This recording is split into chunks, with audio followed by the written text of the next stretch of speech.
ইনজিলের মতো, তাওরাতের মতো, জাবুরের মতো কিন্তু কোরআন একবারে নাজিল হয়ে যায়নি। তাওরাত জাবুর কিন্তু একবারে এট এ টাইমে নাজিল হয়েছে, কিন্তু কোরআন নাজিল হয়েছে কত বছরের সময় নিয়ে? 23 বছর, 23 ইয়ার্স। 23 বছরের লং পিরিয়ড অফ টাইম নিয়েছে।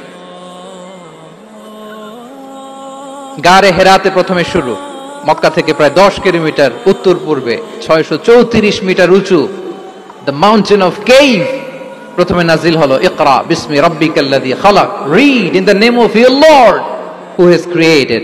পরে তোমার প্রভুর নামে যিনি শিখিয়েছেন। এই তো নাজিল হতে লাগলো, কখনো মক্কায়, কখনো মদিনায়, কখনো ঘরে, কখনো বাইরে, কখনো মরুভূমিতে, কখনো বাজারে, কখনো যুদ্ধের ময়দানে। রাসূল যেখানে, সাথে সাথে কোরআনও সেখানে, একটু একটু করে। আল্লাহ রাসূল সাল্লাল্লাহু আলাইহি ওয়া আলিহি ওয়াসাল্লাম উনি ওনার জীবনে, পরিবারে, সমাজে যখনই কোনো সংকটের মুখোমুখি হয়েছেন, তখনই সমাধান হয়ে হাজির হয়েছে কোরআন।